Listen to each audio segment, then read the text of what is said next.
Hello, I'm Sungbum as an architect based in South Korea. I'm running architectural practice, also known as 건축적사무소 in Korean, since 2020.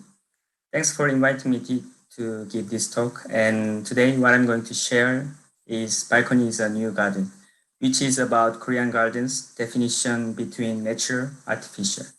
Let me start. Garden has never been natural. It has been artificial. Its etymology around the world proves the artificiality that contains the meaning of enclosed area by a word. As written in Delirious New York by Rem Koolhaas, it is like a taxidermy of nature in the form of park in urban environment.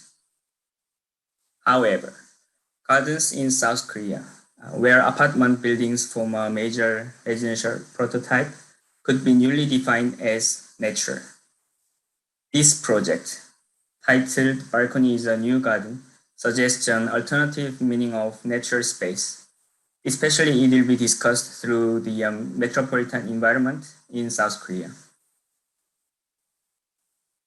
In 1986, Mangmi Jugong apartment was built in Busan, South Korea. Due to its nature-invoking surroundings, such as artificial lakes and parks, it has been pointed out as one of the most eco-friendly apartment complexes in Korea. Particularly, the terraced buildings of the complex have robust gardens installed on top of each unit. However, these gardens, unfortunately, have remained the rarest typology of the South Korean garden.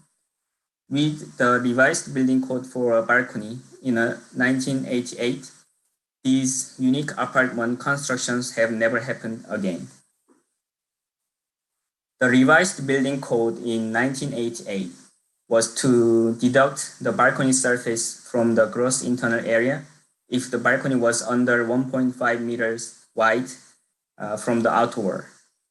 The building code was revised as most of them had made the balcony into an interior space due to the harsh weather in Korea by covering the openings with framed windows that was considered illegal at that time. Afterwards, construction companies began to provide the most efficient plans for an apartment with longer balconies to maximize the interior surface. This method, driven by the logic of capitalism, resulted in a standardization of the apartment balcony. It seemed that they gained the most monotonous facade in urban environment, even worse to the public quality. However, it is not easy to conclude like that. This space serves almost the same purpose as a typical garden by being used to plant, barbecue, store goods, dry clothes, smokes, among others. But the biggest difference from the other gardens is that Korean gardens in an apartment buildings are what are deemed natural than artificial. Ironically, this indoor garden is a natural garden as found in a perfectly artificial and non-existent structure. In other words, the area that this space occupies does not exist as part of the gross internal area in the official documents. This irony gave rise to the common structure to thousands of apartment complexes built during the 1980s, 90s. Also notable is that due to the structure of the facade, this balcony garden of each unit accumulated and became a composite space. That means the repeated units and floors constructed the outdoor as a single facade, generating hundreds, even thousands of plants without the intention of creating a single garden. As a result, the gross area of these excess spaces end up becoming much larger than a conventional garden, given that the average size of a balcony in one apartment unit in South Korea is approximately 40 square meters. And the sum of these excess spaces occupied as balconies amounted to 452 square kilometers, which is about 132 times bigger than Central Park in New York City. This conceptualization invites the question on the definitions of being artificial and natural. While seemingly artificial, the traits of this space are close to the definition of nature. The first reason is that none exist as numbers in documents, and second one is massive volume.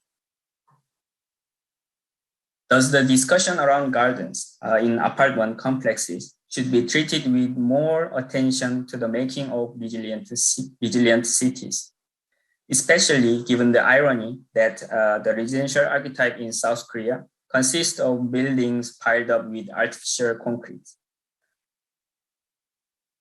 while simultaneously generating plants that shape the metropolitan nature without the intention to do so. This discussion is necessary. It is with this attention to the dual side that South Korean gardens should be defined as nature space. Then, in the context of balcony is a new garden, we've got natural gardens in the this upper apartment unit, and the artificial garden in the lower terraced one, which is thought in the other way around.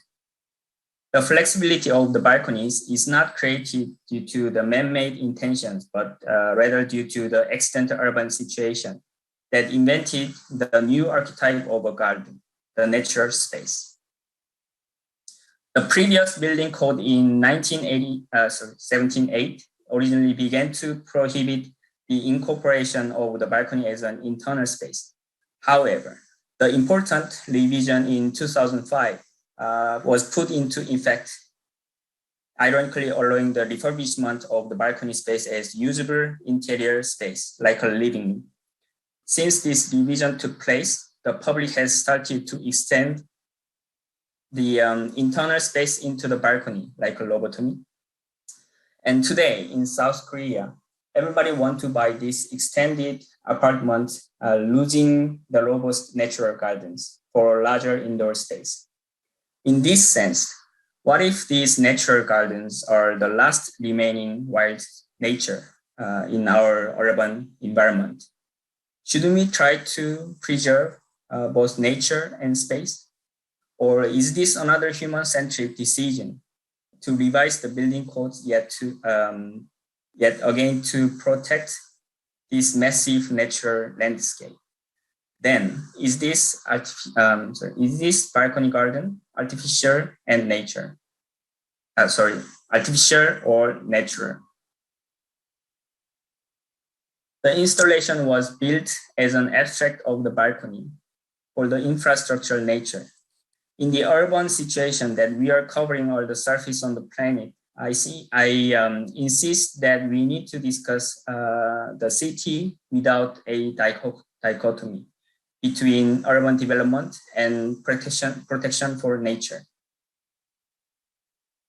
Cactus on the ground as an exotic element in Korea represents the future possibility that we could create any environment if we insert the specific infrastructure with the artificial part of Korean apartment, which is gigantic.